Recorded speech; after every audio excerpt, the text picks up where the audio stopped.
आदरणीय केळे सरांचं या ठिकाणी स्वागत.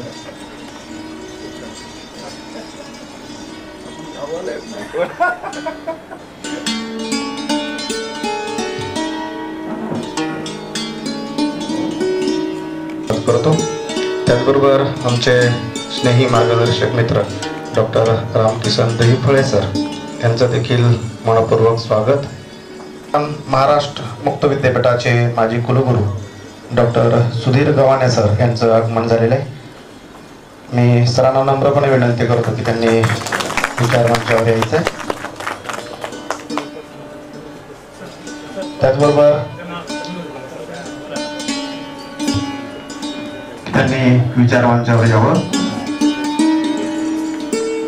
या कार्यक्रमासाठी प्रमुख उपस्थिती म्हणून माननीय कार्यकारी संचालक महावितरण मुंबई आणि माननीय प्राध्यापक मुकुंद वलेकर हेही या ठिकाणी उपस्थित आहे. मी पाहुण्यांना विनंती करतो की त्यांनी व्यासपीठावर यावं. आदरणीय डॉक्टर सुधीर गव्हाणे सर, माननीय डॉक्टर पी विठ्ठल सर, त्याचबरोबर माननीय दत्तात्रय पडळकर सर, निर्मोही फडके मॅडम आणि प्राध्यापक मुकुंद वलेकर सर यांना नम्र विनंती आहे की आपण विचार मंचावर यावं.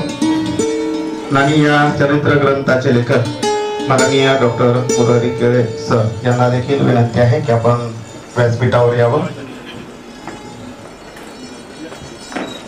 माननीय हरिभाऊ कवडे यांनी नाणी आकलन आणि आस्वाद या समीक्षा ग्रंथाचे लेखन केले आहे. त्या प्रकाशनाच्या निमित्तानं आपण या ठिकाणी उपस्थित आहे. या कार्यक्रमासाठी अध्यक्ष म्हणून लाभलेले आहेत माजी कुलगुरू यशवंतराव चव्हाण महाराष्ट्र मुक्त विद्यापीठ नाशिक आणि एमजीएम विद्यापीठ छत्रपती संभाजीनगर, माननीय डॉक्टर सुधीर या ठिकाणी मराठी भाषा विषयाचे ते प्राध्यापक आहेत. त्याचबरोबर डॉक्टर बाबासाहेब आंबेडकर अध्यासन व अभ्यास केंद्राचे संचालक म्हणून देखील कार्यरत आहेत. या कार्यक्रमासाठी प्रमुख उपस्थिती म्हणून माननीय प्राध्यापक मुकुंद वलेकर सर या सर्व मान्यवरांना नम्र विनंती करतो की त्यांनी या कार्यक्रमाच्या प्रसंगी दीप प्रज्वलन करावं.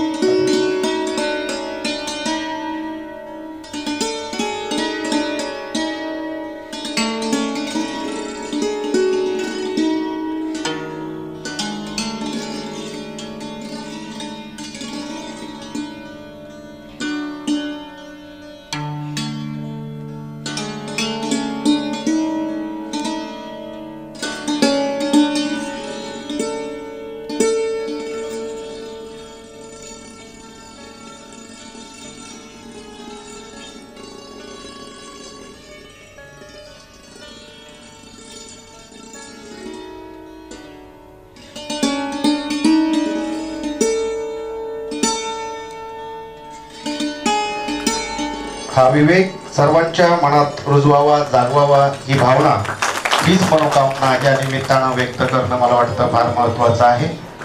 सर्व मान्यवरांच्या हस्ते दीप प्रज्वलन होत आहे. आपण टाळ्यांच्या गजरात स्वागत करूया.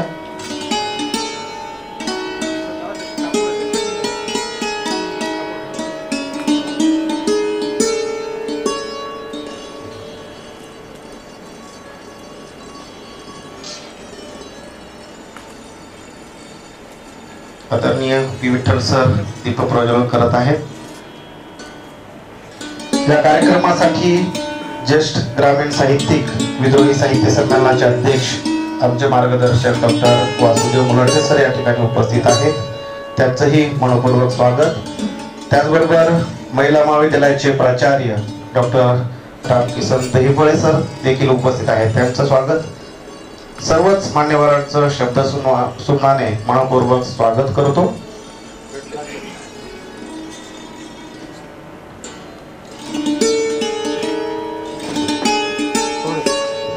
या ऑफिस मध्ये काम करणारे आमचे स्नेही मित्र हरिभाऊ कवडे यांना नाणी आहे.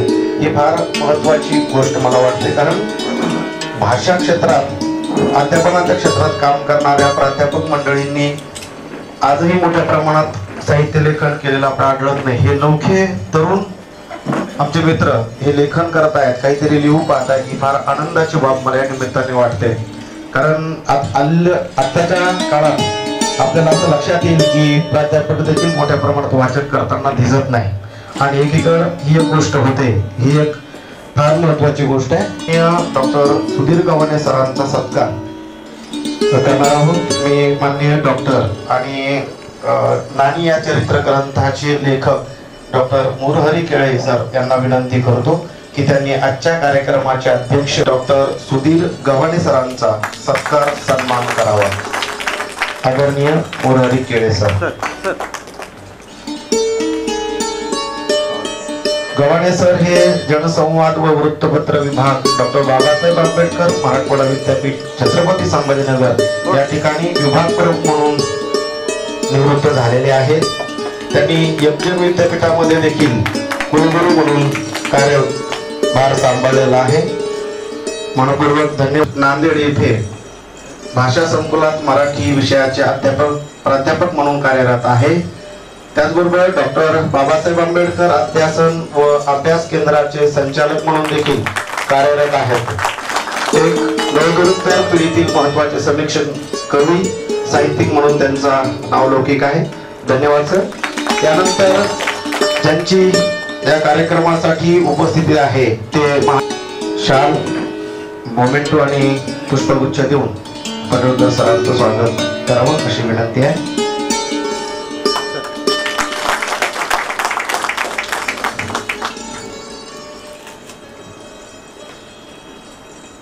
मनपूर्वक धन्यवाद सर. खर तर ज्यांचं मानदेश महाविद्यालयातील सहाय्यक प्राध्यापक आहेत, कवी, कथाकार म्हणून ते देखील सुपरिचित आहेत. धन्यवाद सर. यानंतर दुसरे भाष्यकार आपल्या ठिकाणी उपस्थित आहेत. माननीय डॉक्टर निर्मोही फडके मुंबई येथील त्या आहेत. भाषा, साहित्य, संस्कृती या संदर्भात त्यांचं महत्वाचं लेखन आहे असं आपल्या लक्षात येईल. धन्यवाद.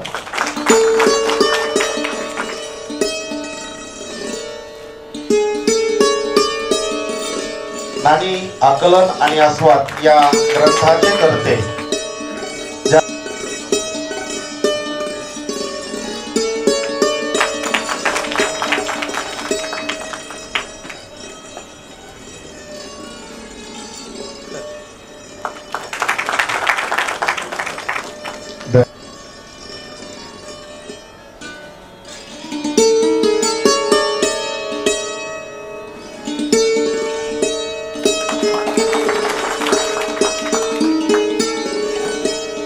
त्यांचा येडका हे आत्मचरित्र देखील प्रकाशित आहे. एक सक्रिय लेखक म्हणून मुरहरी केळे सर आपल्याला परिचित आहेत. यानंतर धन्यवाद सर. यानंतर छत्रपती संभाजीनगर येथील ज्येष्ठ ग्रामीण साहित्यिक, विद्रोही साहित्य संमेलनाचे अध्यक्ष माननीय मार्गदर्शक वासुदेव मुलाटे सर यांचं स्वागत.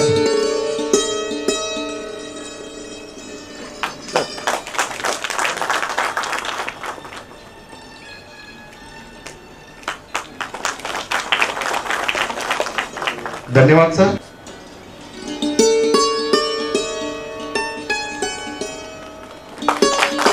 धन्यवाद. नानी आकलन आणि आस्वाद या ग्रंथाच्या समीक्षा ग्रंथाच्या निमित्ताने आहे. या ग्रंथाचे लेखक, समीक्षक माननीय हरिभाऊ कवडे यांना नमस्कार. बाब अशी आहे की ज्यावेळी मी हे पुस्तक लिहायला सुरुवात केली त्यावेळेस माझे वडील होते आणि आज त्या प्रसंगाला नाही आहेत. माझ्या घरामध्ये केळेसाहेब नानी हा चरित्र ग्रंथ जवळजवळ प्रत्येकानं वाचलेला आहे. माझ्या आईलाही त्यातली सर्व पात्र माहीत आहेत. नानी माझ्या आईनं माझ्यापेक्षाही जास्त वेळेस वाचलेली आहे आणि मी तर त्या पुस्तकामध्ये कुठं अशी खून करण्याची जागा ठेवली नाही एवढ्या वेळेस ते चरित्र ग्रंथ वाचलेला आहे. तर या प्रसंगाला मला वाटतं कोण पुण्य कोणा गाठी व ऐसी अशी भेटी. कारण माणसाला जर जिवंत राहायचं असेल तर मला वाटतं यापुढे मी देहरूपानं जरी गेलो तर पुस्तक रूपानं तुमच्यामध्ये सदैव राहील अशी आशा आहे.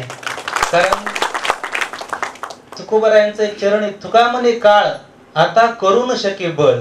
कारण माणसानं एखादी कविता असेल, एखादा ग्रंथ असेल, एखादं पुस्तक असेल, असं काय लिहिलं तर त्यामुळे वाचनाच्या निमित्तानं रसिकाच्या मनामध्ये आपण सदैव राहू. खरं तर या ठिकाणी एवढी दिग्गज मंडळी बसलेली आहे आणि माझ्या या पुस्तक प्रकाशनासाठी एवढ्या चांगल्या चांगल्या साहित्यिकांचा या ठिकाणी हात लागतोय, याचा मला खरोखर आनंद होत आहे. हे मी माझं भाग्य समजतो. खरं तर समीक्षा हा माझा प्रांत नाहीये, कारण मी मराठी साहित्यामधला वाचकच म्हणा, त्यातली त्यात गव्हाणे सर संत साहित्याचा चांगला वाचक म्हणा. कारण समीक्षा करणं तेवढी सोपी गोष्ट नाहीये. मराठीमध्ये आतापर्यंत मी काय जेवढं वाचलं त्याच्यावरती आपलं छोटं मोठं लेख लिहायचो आणि नानी चरित्र ग्रंथाने मला झपाटून टाकलं. कारण केळे साहेबाच्या आणि माझ्या भेटीतला मुळात दुवाच संत आणि ग्रंथ आहेत. त्यांच्या वडिलांचे गुरु वैकुंठवासी गुरु नथुराम महाराज केहाळकर हे त्यांच्या वडिलांचे गुरु होते, ते माझे गुरु आहेत. तर जगी ऐसा बाप व्हावा हा चरित्र ग्रंथ मला भालेराव सरांनी वाचायला दिला. त्याच्यावरती मी त्यांच्याशी अभिप्राय व्यक्त केला आणि त्याच्यानंतर जी आमची मैत्री झाली ती आजपर्यंत आहे. आणि मग त्याच्यानंतर नानीविषयी मी वाचल्यानंतर मनामध्ये हुरहुर लागली. एक मायमाऊली आत्महत्या करण्यासाठी तिला सगळीकडनं त्रास झाला. सामाजिक त्रास असेल, मानसिक असेल, शारीरिक असेल, नातलग असतील, भावबंद असतील. तर अशा कठीण परिस्थितीमध्ये जी मायमाऊली स्वतःचा मार्ग काढते आणि प्रकाश यात्रेसारखा डॉक्टर मुरारी केळे महाराष्ट्रासाठी एवढा पुत्र देते. खरोखरच या मायमाऊलीचा प्रवास, संघर्षाचा प्रवास बघणं मला अत्यंत महत्वाचं वाटलं. त्या अनुषंगाने मी वाचत गेलो आणि वाचल्यानंतर काही पॉइंट काढले, त्याच्यावरती काही लेख लिहिले. सरांना ते आवडले. तर मी म्हणलं सर याच्यावर मी आणखीन काही लिहू का. अगोदर मुखपृष्ठावरती लिहिलं, नंतर परत काही लिहिलं. तर सर म्हणले लिहा. खरं तर केळे साहेबांनी मला यासाठी प्रोत्साहित केलं, कारण समीक्षा हा माझा प्रांत नाही. समोर आदरणीय वासुदेव मुलाटे सर बसलेले आहेत. समीक्षेचं क्षेत्र काय आहे त्यांच्या समोर मला सांगू नको, कारण समीक्षक म्हणले काय तर कलेच्या आणि साहित्याच्या क्षेत्रामध्ये कोल देणे किंवा निर्णय देणे. एखादी साहित्यकृती कशी आहे, मुळातच सरांच्या लिखाणाविषयी, सरांची निवेदन शैली असेल, सरांची भाषा शैली असेल, त्यांची लेखन शैली असेल, याच्याविषयी मी काय जे मांडलं ते मांडले. परंतु एखाद्या माय माऊलीविषयी माझ्यासारख्याकडून मी काय मांडणार आहे, एखाद्या माय माऊलीचं काय गुणदोष मी सांगणार आहे, तर काय समीक्षा करणार आहे मी. तर असो, तर मला जे या ग्रंथातून आकलन झालं ते मी या ठिकाणी स्पष्टपणे मांडण्याचा प्रयत्न केलाय. कधी कधी असं वाटू शकतं की ही एकांगी झालेली आहे, परंतु ते माझं आकलन आहे. कदाचित व्यक्ती परत ते बदलू सुद्धा शकतं, कारण ते मी आस्वाद घेतलेला आहे. कारण असं कधी कधी मला जाणवतं सर पडळकर सर, कारण आपण एखाद्या पुस्तकाचं वाचन केलं, मला त्याच्यात जे भावलं कदाचित ते तुम्हाला दिसणार नाही, मला जे दिसलं कदाचित ते लहाने सरांना दिसणार नाही. असं ज्याची त्याची दृष्टी आहे ती बघण्याची. त्याच्यामुळं मी माझ्या दृष्टीनं याकडे बघितलं आणि जे काही यातला कोल मला देता येतो तो दिला. कारण समीक्षकाचं कामच असं असतं की ग्रंथाची ओळख करून देणं किंवा उत्कृष्ट वाङ्मयाची जाणीव करून देणं. तर मुळातच ती कलाकृती, नानीचा जीवन संघर्ष वाचल्याच्या नंतर आपल्याला दिसून येते की ती कलाकृती, आणि सरांनी माझ्यासारखं टेक्निकलचं फील्ड आहे सरांचं तर आता MD पदावर राहिले. म्हणजे आमच्या टेक्निकल फील्डमध्ये फोन येणार, साहेब लाईट कधी येणार, साहेब लाईट गेली का, परमिट आहे का, आमचं भरणं चालू आहे, आमचे दारे धरायचे आहेत, आमचे असे प्रसंग. आणि मग मी बघितलं त्यावेळेस आमचे केळे साहेबांनी जर एवढी मोठी चरित्र लिहिलंय, आईचं लिहिलंय, वडिलांचं लिहिलंय, त्यांचंही आत्मकथन लिहिलंय. आपल्याही टेक्निकल फील्डमध्ये जर असा कोणी असेल तर मग आपल्यालाही लिहायला काही, मला पहिल्यापासून वाचनाची आवड होती, म्हणून मग मी पण म्हणलं सर काहीच हरकत नाही. त्यामुळं ही आस्वादक समीक्षा मी या ठिकाणी करू शकलो. खरं तर याचं सर्व श्रेय साहेबांनाच आहे, कारण त्यांनी मला या ठिकाणी प्रोत्साहित केलं. त्याच्यानंतर माझ्या या पुस्तकामध्ये एकूण 7 प्रकरणं मी केली. त्यातलं सगळ्यात महत्वाचं प्रकरण म्हणजे नानी बहुआयामी व्यक्तिमत्व. तो या माझ्या पुस्तकाचा गाभा आहे असं मला वाटतं, कारण त्याच्यामध्ये नानीचं अर्थशास्त्र असेल, नानीची नीतिमत्ता असेल, नानीने जे श्यामच्या आईसारखे आपल्या मुलांवरती संस्कार केले ते संस्कार असतील. सर, महाराष्ट्राला एवढा मोठा प्रकाश यात्री नानीनं दिला ही कौतुकाची गोष्ट आहे. कारण नानीचा जर प्रवास तुम्ही कुणी वाचला तर अक्षरशः डोळ्यामध्ये पाणी आल्याशिवाय राहणार नाही. ही वस्तुस्थिती मी माझ्या घरात अनुभवलेली आहे. कारण मुलांवरती संस्कार आहेत त्या परिस्थितीत कसे करावा हे खरोखर आजच्या सर्व स्त्रियांनी नानीकडून शिकायला पाहिजे असं मला वाटतं. कारण या चरित्र ग्रंथाचा गाभा केंद्रबिंदू जर काही असेल तर तो संघर्ष आहे आणि त्याचं वलय देखील संघर्ष हेच आहे असं मला वाटतं.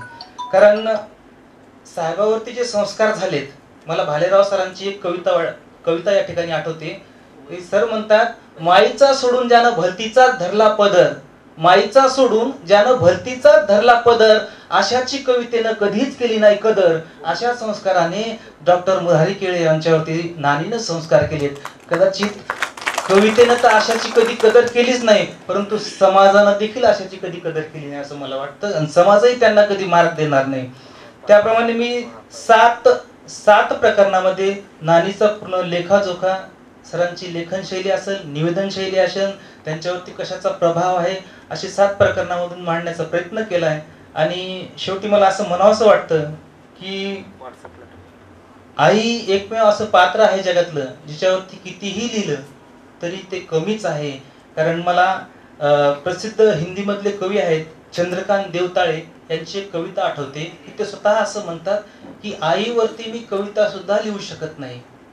कारण ते म्हणतात, जब कोई भी माँ छिलके उतार कर चने मूंगफली या मटर के दाने नन्ही हथेलियों पर रख देती है, तब मेरे हाथ अपनी जगह पर थरथराने लगते हैं. आईविषयी म्हणतात, माँ ने हर चीज के छिलके उतारे मेरे लिए, देह, आत्मा, आग और पानी तक के छिलके उतारे और मुझे कभी भूखा नहीं रहने दिया. त्याप्रमाणे मैंने धरती पर कविता लिखी, चंद्रमा को गिटार में बदला, समुद्र को शेर की तरह आकाश के पिंजरे में खड़ा कर दिया. सूरज पर भी कविता लिख दूंगा, पर माँ कर कभी कविता लिख नहीं सकता, पर माँ पर कभी कविता लिख सकता नहीं. तर सर, तुम्ही एवढं मोठं आईचं जीवन चरित्र लिहिलं. आईवर लिहिणं तसं कठीण आहे. मग तुमच्या पुस्तकातील ज्या काही वाङ्मयीन बाबी आहेत त्याविषयी मी लिहिलं, परंतु एका आईविषयी मी काय लिहिणार. म्हणून मला वाटतं मी जे केलं ते माझं स्वतःचं आकलन आहे, ते मी घेतलेला आस्वाद आहे. तर याच्याविषयी बाकीच्यांची मतं वेगवेगळी असू शकतात. आपण या ठिकाणी सर्व मोठ्या संख्येने या ठिकाणी आलात त्याबद्दल मी आपल्या सर्वांचे आभार मानतो. कारण मला 5 मिनिटाचाच या ठिकाणी बोलायला वेळ आहे. माझ्या या पुस्तक प्रकाशनासाठी आदरणीय श्री गव्हाणे सर असतील, पी विठ्ठल सर असतील, फडके मॅडम असतील, पडळकर सर असतील, केळे सर असतील आणि वलेकर सर असतील आणि आपण सर्व एवढ्या लांबून या प्रकाशन सोहळ्यासाठी आलात त्याबद्दल मी आपल्या सर्वांचे मनपूर्वक आभार मानतो. जाताना शक्य झालं तर मी या पुस्तकात काय केलंय ते घ्या आणि वाचा आणि मला सांगा. जर याच्यात काही थोड्या आणखीन याच्या दुसऱ्या आवृत्तीमध्ये मी बराचसा बदल करणार आहे, कारण हे फार घाई गडबडीत झालेलं आहे. तरीही याच्या पुढं माझे जे काही पॉइंट राहिलेत ते या दुसऱ्या आवृत्तीत निश्चित मी पूर्ण करण्याचा प्रयत्न करेल. जे काही लिहिलंय ते मला वाटतंय अपूर्ण आहे. कारण एका आईविषयीचा शोध असेल हा कधीच परिपूर्ण होऊ शकत नाही. आईला शब्दाच्या चिमटीत पकडणं फार अवघड असतं असं मला वाटतं. या ठिकाणी थांबतो. सर्वांचे एकदा आभार मानतो. धन्यवाद. ते रामकिशन दैफळे सर असतील किंवा आम्ही सगळे पी विठ्ठल सर असतील, मराठी भाषा, साहित्य, संस्कृती किंवा या संदर्भात काम करतो. पण तुम्ही एक वेगळ्या विषयावर काम करून हे तुम्हाला लिहावंसं वाटणं हेच कौतुकास्पद आहे. आणि एक लेखक ही निखळ अशी कबुली देतो की हे जे काय लिहिलं आहे, जे काही आहे ते आस्वादक आहे, जे व्यक्तिपरत्वे बदलणार आहे. पण ही कबुली देणं मला वाटतं फार महत्वाचं आहे. एका चरित्र ग्रंथावर समीक्षा ग्रंथ तुम्हाला लिहावासा वाटतो ही फार आनंदाची बाब आहे. यानंतर एडका या आत्मचरित्राचे लेखक, त्याबरोबर नानी या चरित्राचे लेखक आदरणीय डॉक्टर मुरहरी केळे सर यांना विनंती करतो की त्यांनी या प्रसंगी आपले मत नोंदवावे, आपले मनोगत व्यक्त करावे. आदरणीय केळे सर. आज छत्रपती संभाजीनगर येथे महापारेषणच्या सभागृहात होत आहे आणि याला सगळी दिग्गज मंडळी उपस्थित आहेत. यापैकी आपल्या कार्यक्रमाला जे अध्यक्ष लाभले आहेत ते 2 विद्यापीठाचे कुलगुरू म्हणून राहिले आहेत. आदरणीय डॉक्टर सुधीर गव्हाणे सर, मागच्या वेळेसच संधी आम्ही त्यांना बोलवलं होतं. मागच्या वेळी येडकाच्या प्रकाशनाला वाटलं होतं की आम्हाला ते मिळतील, पण त्याच्या व्यस्ततेमुळे मागच्या वेळेस त्यांची आम्ही वेळ मिळू शकलो नाही, परंतु आज उपस्थित आहेत. आम्हाला सर आनंद आहे आपल्या भेटी. त्यानंतर ज्यांच्या हस्ते या पुस्तकाचं प्रकाशन होत आहे ते आदरणीय P Vitthal sir. P Vitthal सरांच्या बद्दल मी अगोदर ऐकून होतो, परंतु एका टूरमध्ये एका साहित्य संमेलनामध्ये आम्ही एकत्र आलो आणि त्यावेळेस त्यांची जी विचार करण्याची जी खोली आहे ती मला समजली. तर म्हणजे अत्यंत गंभीर असं विचारवंत असलेलं किंवा चिंतनशील व्यक्तिमत्व त्यांच्यामध्ये मला आढळलं. ते नांदेड विद्यापीठामध्ये मराठी विषयाचे प्राध्यापक आहेत. सर आभारी आहे आपण वेळ दिला त्याबद्दल. त्यानंतर जसं आपले जे आजच्या पुस्तकाचे लेखक हरिभाऊ कवडे माझे स्नेही आहेत, माझे छोटे बंधू आहेत, त्यांच्याबद्दल थोडं पुढे बोलेलच. त्यांचं कौतुक व्हावं आणि ते पूर्ण मुख्यालयामध्ये व्हावं, म्हणजे महाराष्ट्रभर त्यांचं कौतुक जावं, याच्यासाठी आम्ही जे निमंत्रण दिलं ते महावितरणचे कार्यकारी संचालक दत्तात्रय पडळकर सर, की त्यांच्या साक्षीनं हा कार्यक्रम होत आहे आणि त्यांना लक्षात येईल किंवा एक लाईन स्टाफ मधला एक तांत्रिक विभागातला एक कर्मचारी एवढं उत्कृष्ट लिहू शकतो आणि ते कौतुक निश्चित मला वाटतं योग्य ठिकाणी योग्य स्टेजवर ते पोहोचवतील अशी अपेक्षा आहे. आणि सगळ्यात महत्त्वाचं म्हणजे या पुस्तकावर भाष्य करणारे अभ्यासक डॉक्टर मुकुंद वलेकर सांगोल्याहून खास आलेले आहेत. त्यांच्यामध्ये नानी मुरली हे तुम्हाला त्यांच्या बोलण्यातून लक्षात येईल, कारण खूप वेळा त्यांनी त्याची पारायण केलं. जसं हरिभाऊंनी केलं तसं त्या पद्धतीनं मुकुंदरावांचा पण फार याच्यामध्ये महत्त्वाचा वाटा आहे. आणि दुसऱ्या समीक्षा आहेत समीक्षिका व्याख्याता संपादिका डॉक्टर निर्मोही फटके या ठाण्याहून आलेल्या आहेत. या व्यतिरिक्त सभागृहामध्ये खरंच उत्तम व्यक्तिमत्व बसले. एक माणूस म्हणजे आम्हाला 100 लोकांचा एक प्रतिनिधी वाटतो. त्यामध्ये आमचे गाववाले आहेत, कवडे सर MITचे संस्थापक आहेत. त्यानंतर मुलाटे सर एकदम ऋषितुल्य व्यक्तिमत्व आहे, सिनियर समीक्षक आहेत आणि त्यांचं मार्गदर्शन मी स्वतः इथं असताना घेतलेलं आहे. त्यानंतर डॉक्टर दहिपळे सर जे आता येडका या पुस्तकावरती आणि निर्मोही फडके काम करत आहेत. त्यानंतर बोर्डे साहेब, सांगलीहून आलेले आनंद अटकले फक्त कार्यक्रमासाठी प्रेमाने आलेले आहेत. सोलापूरहून गोविंद काळेकर, जिंतूर, परतूर, परभणी, जालना, बीड वेगवेगळ्या ठिकाणून आलेले आहेत. आता मी सगळ्यांचं नाव घेत नाही, सगळे उत्तुंग मंडळी प्रत्येक जण इथे आला तेवढाच महत्वाचा. आमचे गरवारेमधले जुने सहकारी जे मी त्यावेळेस नोकरीला सुरुवात केली असे 2 ते दिसतात हसतायत ते चेहरे वैद्य, अशी सगळी मंडळी प्रत्येकाचा मी आभार म्हणतो. मला खरं म्हणजे हरिभाऊने याच्यावर लिहिलंय, मला याचा आनंद का की हरिभाऊ बद्दल बोलणं सगळ्यात महत्वाचं वाटतं. कारण काय होतं की एक कर्मचारी त्याचं सगळं जे दररोजचं जे आयुष्य आहे ते ताराशी खेळण्यात, सबस्टेशन खेळण्यात, उपकरणाशी खेळण्यात जातं आणि तो माणूस तेवढ्यातून सुद्धा वेळ काढून आपले छंद जोपासतो. सगळ्यात महत्वाचं त्यांनी सांगितलं नाही, परंतु तुम्हाला सुरुवातीला ज्यावेळेस ते अभंगाची चरण बोलले त्यावेळेस लक्षात आलं की हा संत साहित्याचे अभ्यासक आहे, हे स्वतः कीर्तनकार आहेत. आणि आमची जी मैत्री झाली ती परतूरलाच एका अधिवेशनामध्ये कार्यक्रमामध्ये मैत्री झाली आणि त्यानंतर मला लक्षात आलं कीर्तन करताना कीर्तन रूपी सेवा माझ्या वडिलांच्या पुण्यतिथीनिमित्त असेल किंवा आईच्या पुण्यतिथीनिमित्त मी त्यांची सेवा घेतली. ते प्रत्येक वर्षी त्या कार्यक्रमाला हजर असतात. त्यांच्यामध्ये अत्यंत सौजन्यशील, सभ्य, सालस, अत्यंत गुणी असा एक लेखक दडलेला आहे आणि तो आपल्या पुस्तकामध्ये समजेल. आता त्यावर भाष्य करतीलच. मलाही आज जरा थोडं हळवं झाल्यासारखं वाटते, कारण कसं की काही क्षण हळवे असतात आयुष्यामध्ये. तो एक आजचा एक हळवा क्षण म्हणेल की आई आणि वडील माझ्यासाठी म्हणजे सगळ्यांसाठीच अर्थात असं म्हटलं जातं. तुकाराम महाराज सुद्धा म्हणतात, तुका म्हणे माय बापे अवघी देवाचीच रूपे. तर असे आई वडील माझ्यासाठी तर देव आहेत. त्याच्यामुळे केवळ आज मी उभा आहे. आणि हे कुठंतरी त्यातून उतरायचं होऊ शकत नाही, पण त्याच्यात कुठंतरी एक सहभाग असावा की त्यांच्या कृतज्ञता, त्यांच्याबद्दल कृतज्ञताही व्यक्त करता येणं तसं सोपं नसतं. परंतु त्यांच्यावर जगे ऐसा बापभाऊ वडिलांच्यावर लिहिलं, आईच्यावर नाणी लिहिलं आणि स्वतःचंही कौतुक मी करून घेतलं येडका नावानं. त्यामध्ये काय होतं की बऱ्याच वेळा म्हणतात की दुसरे की जैसे पहिले खुद की जय करू. आजकाल त्याचीही गरज आहे आणि त्यासाठी मला तो सोशल मीडियात चांगलं काम करत असतं. तशी परिस्थिती आहे. आपल्याबद्दल कसं होतं की बघा आता कुठलेही कार्यक्रम असतील ना त्यावेळेस बोलवावं लागतं लोकांनी या म्हणून. आता तशी लोकांची मानसिकता राहिली, तरी पण भरगतचे सभागृह झाले. तुमच्या सगळ्यांचे धन्यवाद. नानी म्हणजे आपल्याला वाटतं की आजी आहे की आपण आजीला साधारणतः नानी म्हणतो, परंतु ही नानी म्हणजे माझी आई आहे. आमच्याकडं वडिलांना काका म्हणतो, आईला नानी म्हणतो. मी 5-7 मिनिटात संपवण्याचा प्रयत्न, फार बोर नाही करणार.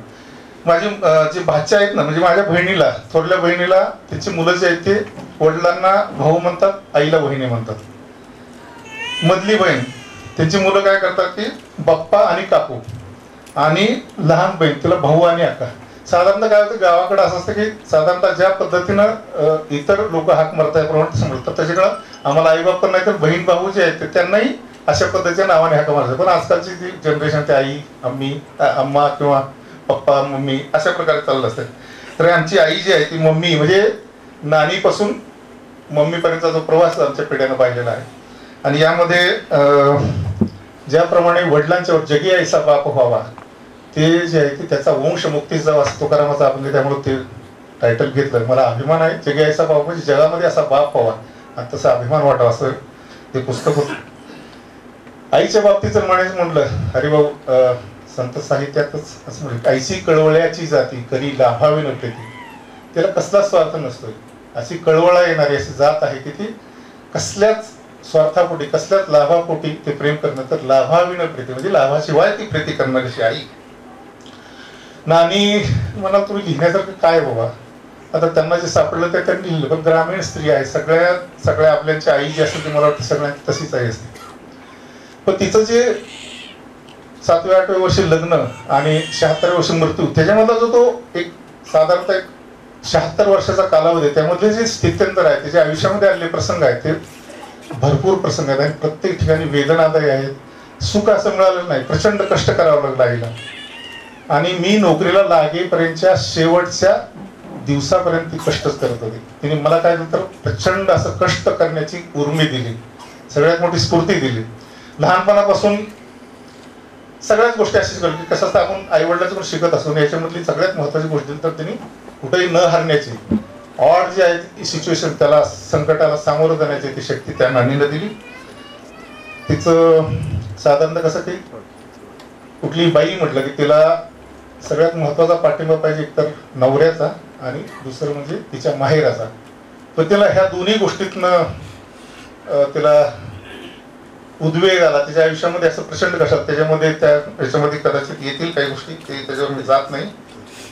आणि तिने जे घडवलं मला, त्या नानीवर जी अशिक्षित होती, अशिक्षित म्हणजे शिकलेली नसल्यामुळे, अशिक्षित म्हणजे ती अशिक्षित नव्हती, तिला खूप शिकलेली होती, विद्यापीठ होती असं मी म्हणेन. तर तिने संस्कार दिला आणि कष्टाचं शिक्षण दिलं. आपण हरिभाऊ कवडेचं जे पुस्तक आहे ते एकतर पुस्तकं संस्कृती प्रकाशनने काढले. संस्कृती प्रकाशन ही माझी स्वतःची संस्था आहे, म्हणजे माझी पत्नी चालवते, पण तिच्या वतीनं मी प्रकाशक म्हणून पण बोलतोय. काय होतं, हे काढण्यामागची एक स्टोरी होती छोटीशी, की मला माझं ज्यावेळेस जगी ऐसा बाप व्हावा 2010ला पुस्तक तयार झालं आणि साधारण त्याच दरम्यान ठाणे येथे अखिल भारतीय साहित्य संमेलन झालं होतं. तिथे सगळी पुस्तकाची स्टॉल लागली होती. मी आपलं ते बाड घेऊन जातो, स्पायरल बाड घेऊन प्रकाशित करता आपलं, ते लोक हसायला लागले.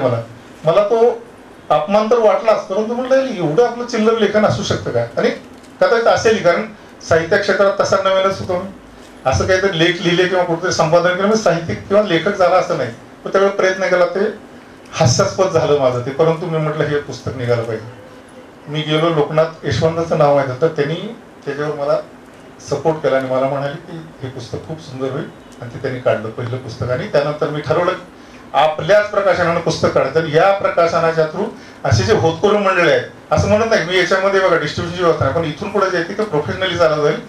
ॲमेझॉन असेल, फ्लिपकार्ट असेल किंवा सगळ्या सोशल मीडिया असतील, आणि डिस्ट्रीब्युशन स्वतंत्र व्यवस्था करून हे पुस्तक लोकांच्या पर्यंत जाईल यासाठी निश्चित प्रयत्न करते. असे 25 टायटल आतापर्यंत केले, फक्त सेवा म्हणून. याच्यामध्ये कुठलाही ना रुपया मिळवण्याची अपेक्षा, न त्यांचा नुकसान करण्याची अपेक्षा. तर अशा पद्धतीने संस्कृती प्रकाशन 2011 पासून काम करत आहे. मी नशीबवान आहे, मला इथं राहून मी म्हटलं मगाशी की मला आईवर लिहिता आलं, वडिलांच्यावर लिहिण्याची स्फूर्ती मिळाली.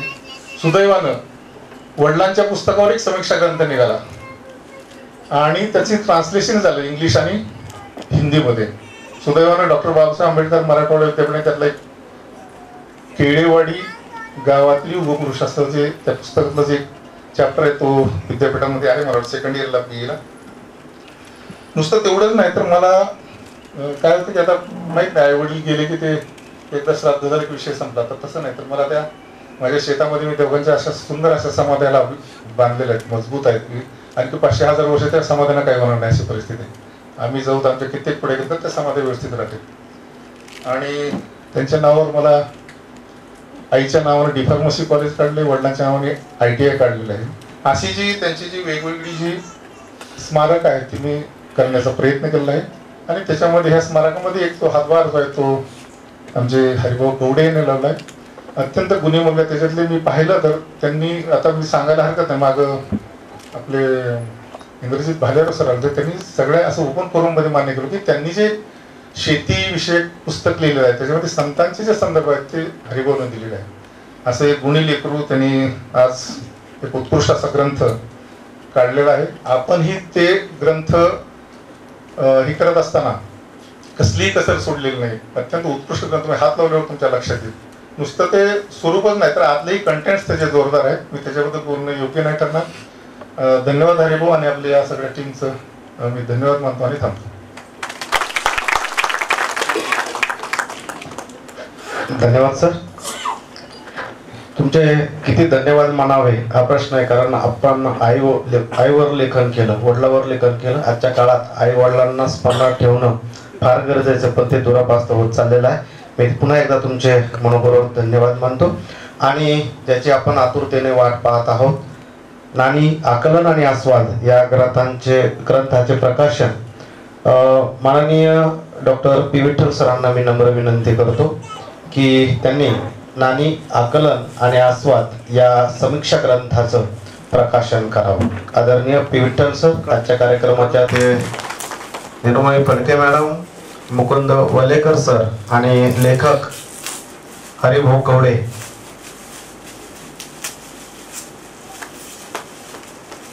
आपण जोरदार टाळ्यांनी या पुस्तकाचं स्वागत करावं, ग्रंथाचं स्वागत करावं.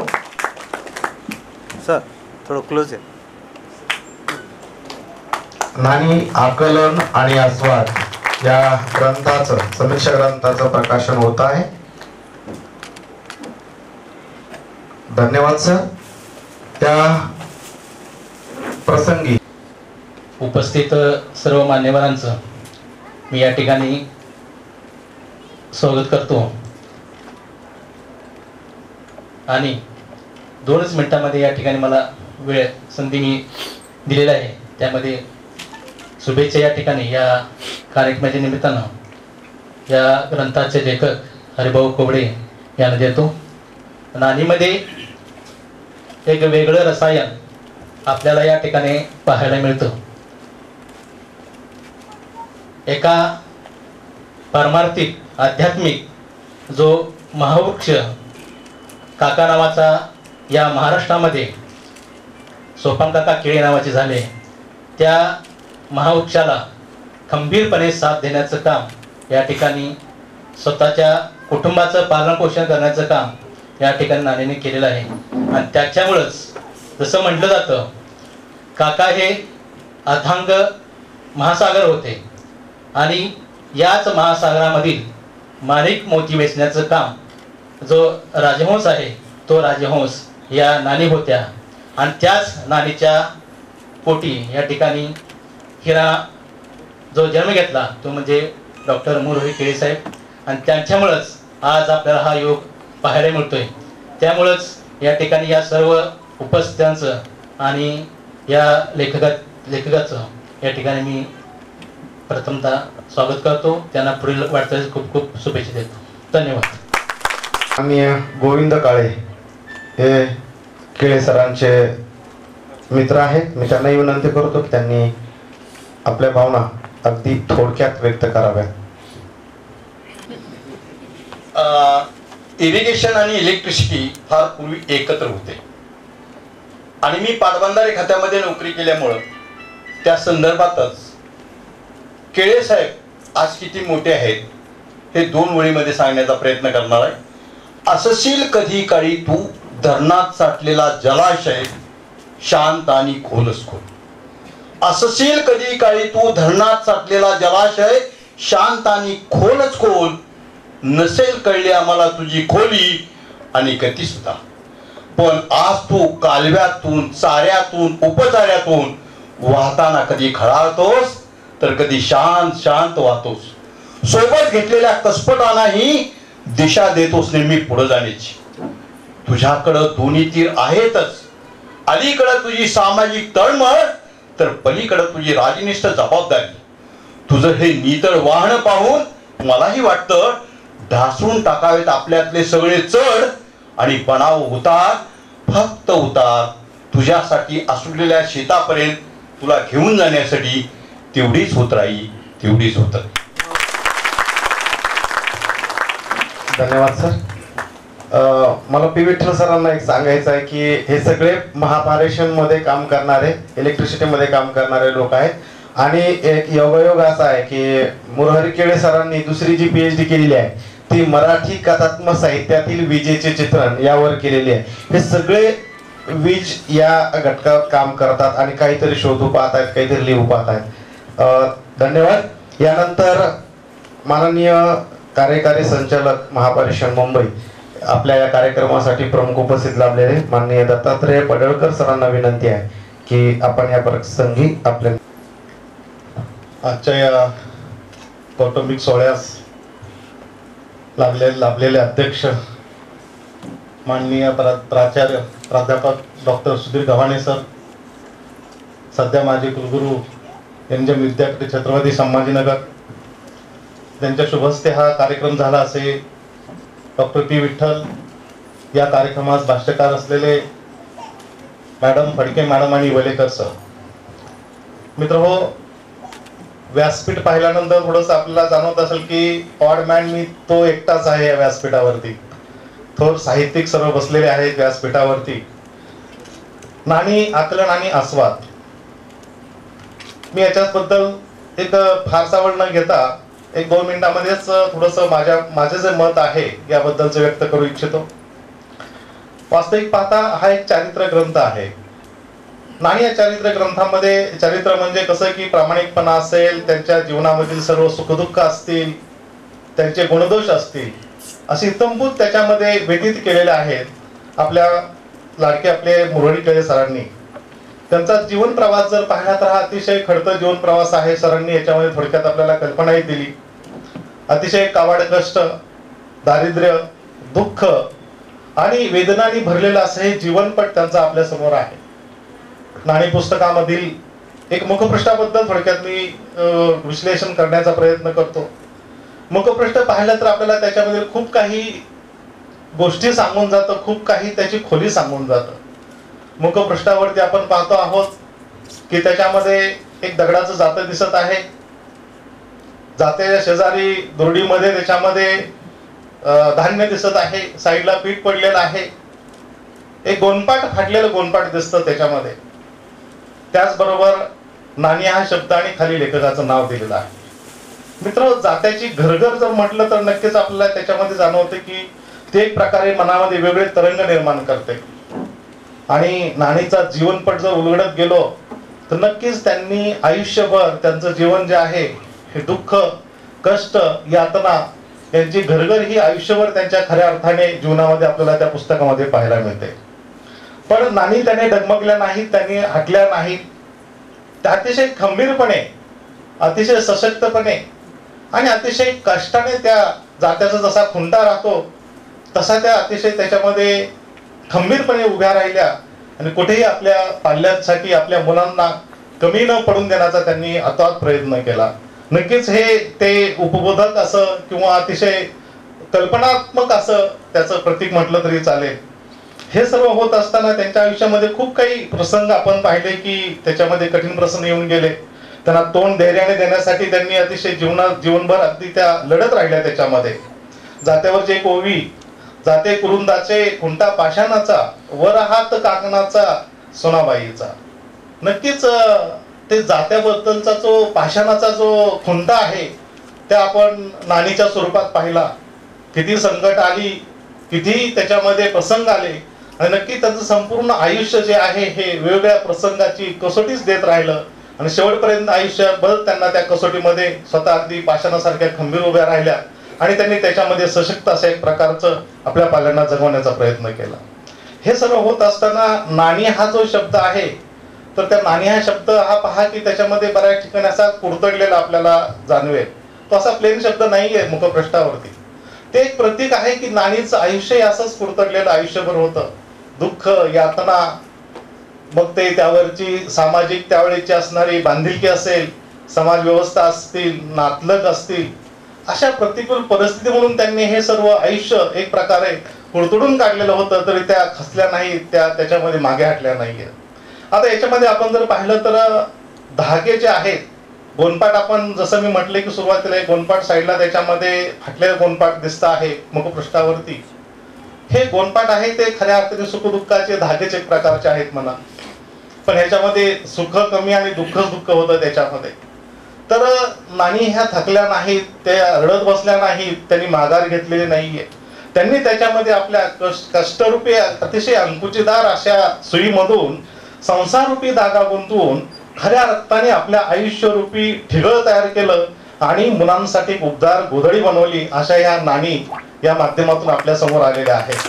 आणि खऱ्याच अर्थाने याच्यामध्ये आमचे सहकारी हरिभाऊ यांनी अतिशय उत्कृष्ट पद्धतीनं याचं विवेचन आणि खरं केळे साहेबांनी जी आता एक मोठी जबाबदारी दिलेली आहे, एक आमच्यातलाच एक सहकारी तांत्रिक कर्मचारी एवढ्या मोठ्या उत्तुंग विचाराने साहित्याच्या पंक्तीत जाऊन बसतो. सर, आम्हाला यासाठीचा असा अर्थ अभिमान आहे. आणि नक्कीच येणाऱ्या काळामध्ये आम्ही ह्या सर्व गोष्टीचा त्याच्यामध्ये मुख्यालयापर्यंत उल्लेख करूया. पुस्तकाच्या मुखपृष्ठाच्या शेवटी जसं की पूर्ण बॅकग्राऊंड डार्क आहे आणि खाली खाली तसं त्याच्यावरती आपल्याला लेखकाचं नाव दिसतं. खऱ्या अर्थाने ते नाणींनी आयुष्याचे जी काय जडणघडण आहे, आयुष्यभर ते काय दळत असताना जे काही त्यांनी त्याच्यामध्ये प्रयत्न केलेले आहेत, पीठास्वरूपी त्यांना जे सुखदुःख मिळालेलं आहे, त्याचं सार्थक झालं. म्हणजे त्यांचे सोनेरी किरण त्याच्यामध्ये पडलेले आहेत आणि ते म्हणजे आपले मुरहरी केळे साहेब. नक्कीच या गोष्टीचा आम्हाला सर्वांना अभिमान आहे. आणि अतिशय उत्कृष्ट असा एक कार्यक्रम हरिभाऊ आणि त्यांच्या सहकाऱ्यांनी केळे साहेबांच्या मार्गदर्शनाखाली केलेला आहे. याबद्दल मी सर्वांचा आभार व्यक्त करतो. आणि मला इथे बोलवल्याबद्दल नियोजकांचा आभार म्हणून मी 2 शब्द थांबवतो. धन्यवाद. धन्यवाद सर. या नाणी, आकलन आणि आस्वाद या ग्रंथावर भाष्य करण्यासाठी आपल्या विचारमंचावर 2 भाष्यकार उपस्थित आहेत. त्यामध्ये मुंबईहून आलेल्या माननीय डॉक्टर निर्मोही फडके, खरं तर भाषा संशोधक, व्याख्याता, संपादक म्हणून त्या कार्यरत आहेत, काम करत आहेत. डॉक्टर भालचंद्र नेमाडे यांच्या कादंबऱ्यांचा चिकित्सक अभ्यास या विषयावर त्यांनी PhD संपादन केलेलं आहे, PhD मिळवलेली आहे. त्याचबरोबर बरं का मुलांनो, पत्रदोस्ती हे बालसाहित्य, आसुनी मुक्त हा कथासंग्रह, निवडक रवींद्र शोभणे हे संपादन, व्याकरण मुद्रित शोधन, त्याचबरोबर ग्रंथ संपादन या विषयावर त्यांनी अनेक व्याख्याने दिलेली आहेत. प्रमाणपत्र अभ्यासक्रम चालवलेला आहे. अशा आदरणीय माननीय डॉक्टर निर्मोही फडके मॅडमांना विनंती करतो की त्यांनी या ग्रंथावर आपलं विवेचन ठेवावं, भाष्य ठेवावं. आदरणीय व्यासपीठावरील सर्व मान्यवर आणि समोर उपस्थित असलेले सर्व मान्यवर स्नेही यांना माझा नमस्कार. सर्वप्रथम कवडे सरांचं मी अभिनंदन करते की आपलं पुस्तक प्रकाशित झालंय आणि आता ते रसिकांच्या, वाचकांच्या समोर आलेलं आहे. सुरुवातीला आपण बोललात की आपलं प्रिय माणूस इथे नाही असं तुम्हाला वाटतं, त्यांच्या उपस्थितीची किंवा अनुपस्थितीची जाणीव तुम्हाला होते. पण मला असं वाटतं की आपली प्रिय माणसं अशा वेळी आपल्या अवतीभोवती असतात, कुठल्या ना कुठल्या स्वरूपामध्ये, तर ते नक्की असतील. 2 हरी इथे आहेत आणि ह्या 2 हरींनी या पुस्तकाला, नाणी आणि मूळ नाणी पुस्तक आणि आकलन आणि आस्वाद हे दुसरं पुस्तक आज प्रकाशित झालेले, ह्या दोन्ही पुस्तकांना साकार केलेलं आहे. तेव्हा हरी कुठे ना कुठेतरी आपल्या आयुष्यामध्ये आहेच. जैसी याची दृष्टी तैसी दिसे त्याला सृष्टी, ह्या नियमानुसार तुम्ही म्हणालात की पुस्तक तर आलेलं आहे. आता मला माहित नाही की आता ह्याचं स्वागत कोण कसं करेल किंवा काय. तर एक मी इथे सांगू इच्छिते, आता इथे खूप श्रेष्ठ समीक्षक इथे व्यासपीठावरही आहेत, समोरही बसलेले आहेत. पण मला सांगावंसं वाटतं की ज्या वेळेला आपण आपली कोणतीही कलाकृती, मग ती लेखनकृती असेल किंवा कोणतीही कलाकृती असेल, जेव्हा जाहीरपणे लोकांच्या समोर आणतो त्यावेळेला त्याच्यावरच्या क्रिया प्रतिक्रिया या येतच असतात, येणारच असतात, ते अपेक्षित असतं आणि त्यानुसार आपल्याला पुढची वाटचाल करायची असते. तर ती स्वीकारायची ही आपली मानसिक तयारी ठेवायला हवी. आणि नक्कीच कौतुक असतं आपल्या पुस्तकाचं, पण अशा प्रकारचं पुस्तक ज्याचं शीर्षकच आकलन आणि आस्वाद आहे, जे समीक्षेच्या क्षेत्राशी संबंधित आहे, तर त्याच्यावरती वेगवेगळ्या प्रकारच्या प्रतिक्रिया येण्याची शक्यता गृहीत धरायला हवी आणि त्यानुसार आपल्याला आपली पुढची वाटचाल करायला हवी. कारण आनंद असतो आपल्या पुस्तकाचा हे नक्कीच, पण तरी सुद्धा ज्या वेळेला आपण ते इतक्या थाटामाटामध्ये त्याचं जेव्हा स्वागत करतो सगळ्यांच्या समोर आणतो, त्यावेळेला त्याच्या पलीकडे असलेल्या काही गोष्टी सुद्धा आपल्याला स्वीकारायला हव्यात. त्याच्यावरती परीक्षणं येऊ शकतात, त्याच्यावरती कदाचित टीका होऊ शकते किंवा त्याचं अतिशय उत्तम पद्धतीने स्वागतही होऊ शकतं. ही सगळी स्वीकारार्ह वृत्ती आपल्यामध्ये असावी असं मला वाटतं. आपणही हिंदी कविता मगाशी ऐकवलीत. मलाही एक हिंदी कविता इथे आता सादर करायची वाटते. जरी आता कितीही वेगळं वातावरण असलं मराठी हिंदीचं, तरी सुद्धा भाषा भगिनींमध्ये हा दुरावा असू नये असं मला वाटतं. प्रसिद्ध हिंदी कवी कुंवर नारायण यांनी असं लिहिलंय की जो भी रचा है मैंने उसी का हिस्सा हूँ, जो भी रचा है मैंने उसी का हिस्सा हूँ, पूरी तरह मौजूद है उसमें मेरे अंतर्विरोध और मेरा अंतःकरण, हर तरह उत्तरदायी हूँ अपनी रुचि